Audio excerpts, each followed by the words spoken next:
they must consciously see these histories, these pains in the other person, and choose to be that to the other. This is essential in the commitment.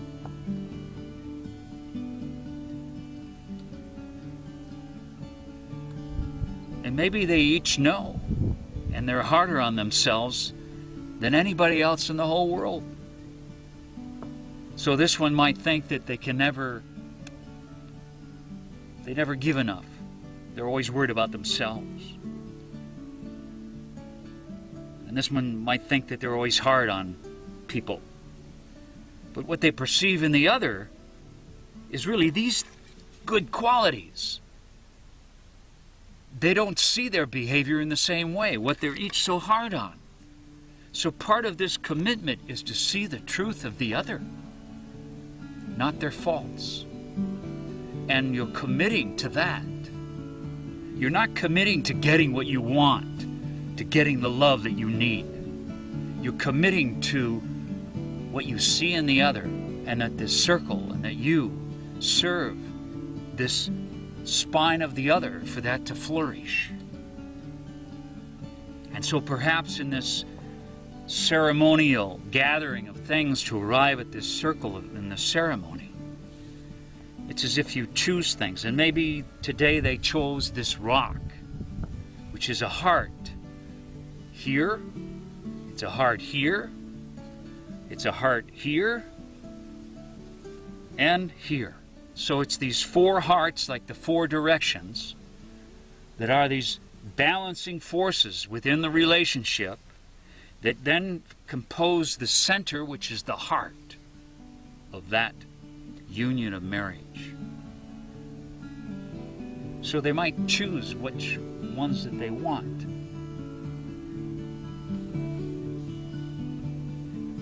Trust.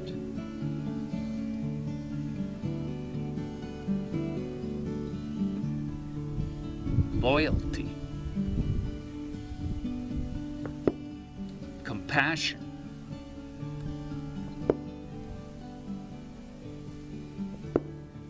That's gunshots. Thinking of somebody being angry, the gunshots, because guns are pretty much about violence. Even when you're shooting at a rock, it's violent. You're putting that into the world. So part of this commitment to one another, part of this is harmlessness.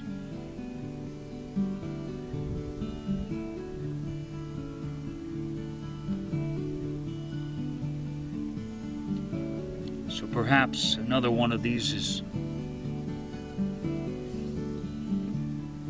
harmlessness.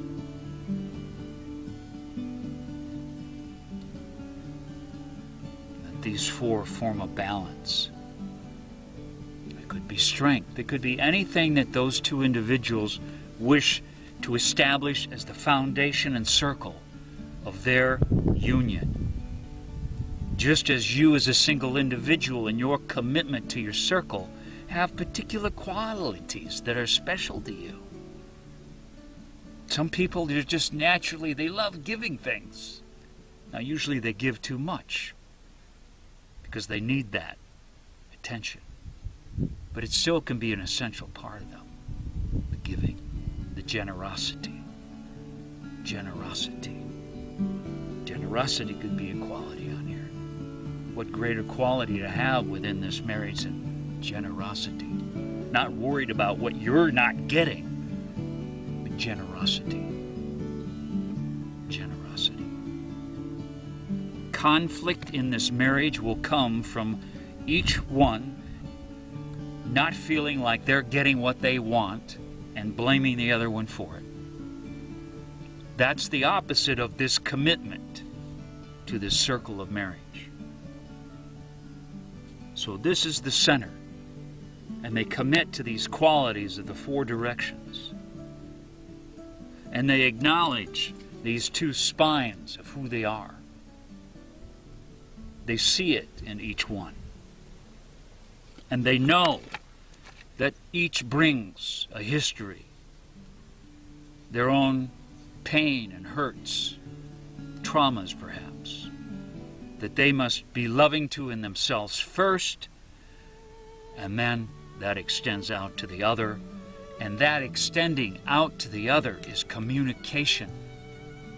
Communication, another great quality for this rock.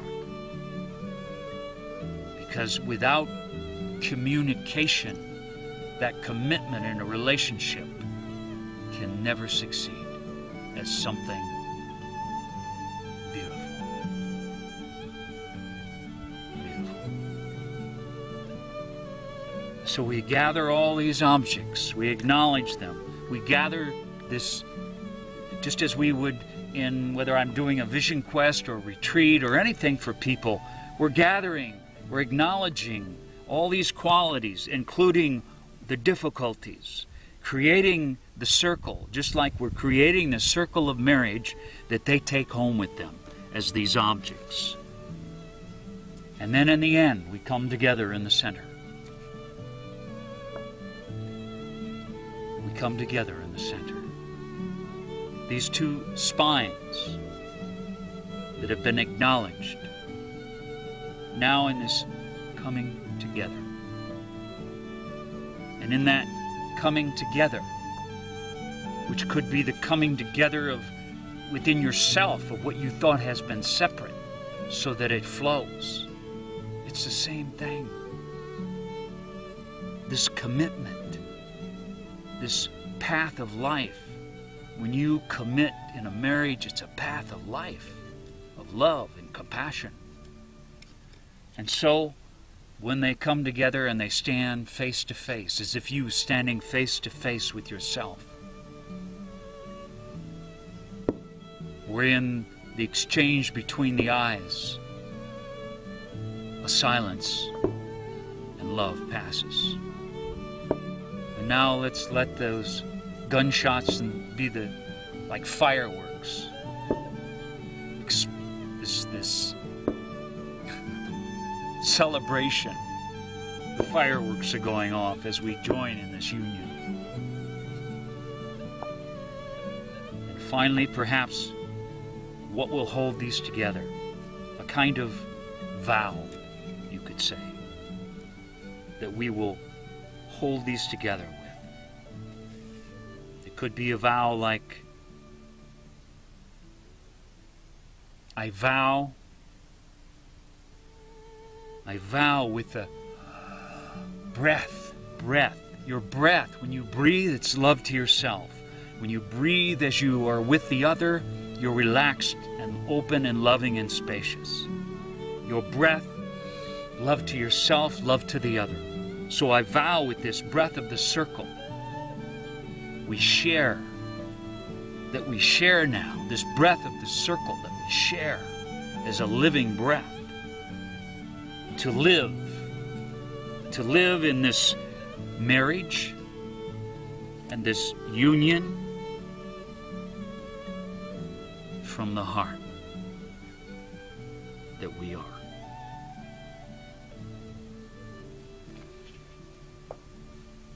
And this is gently wrapped as we have gathered these other things. And as this is wrapped, and they both are involved in wrapping that and saying those words, that is the commitment. To let this separation of circles become one, and that they serve that. Whether it's a marriage with yourself, whether it's a friendship, whether it's between a couple. It doesn't have to be, it can be two females, two males. It's still a commitment to be that circle for the other. Or this commitment to self is like a Christian monk, a Buddhist monk, vow of silence. They're committed to that. And it may seem selfish, like they're withdrawing from the world to commit this self to something nobody else knows or sees.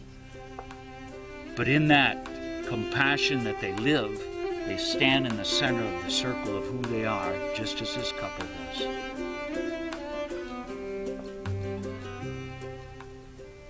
And they bring that into the world. It flows out into the world. Nothing's separated. It's all part of this one.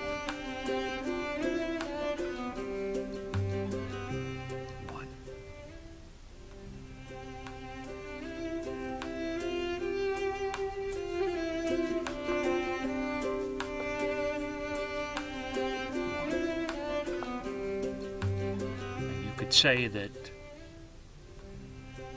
all these things that I talk about as the medicine of one, that's what I'm committed to living it, to being it.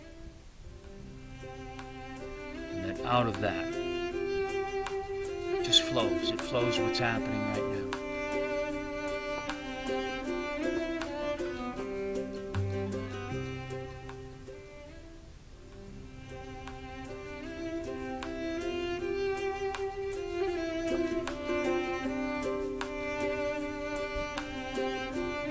So don't make commitments that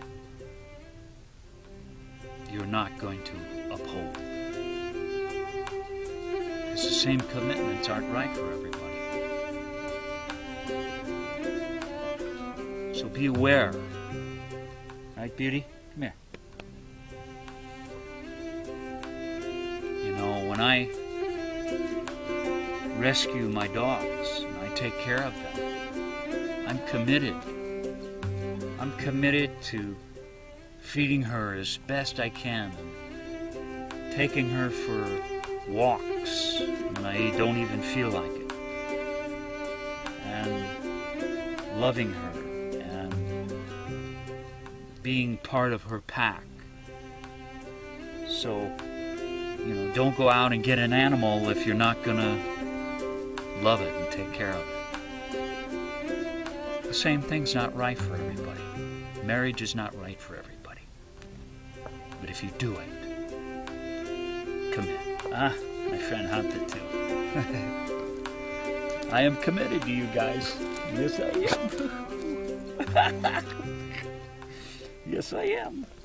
Uh-oh. And Beauty's committed to being a rascal. Right, Beauty? Yeah, you are. Don't bite his feet. She's committed to rascalness. Oh, isn't that nice? She loves Kanta too. She chews on him. So,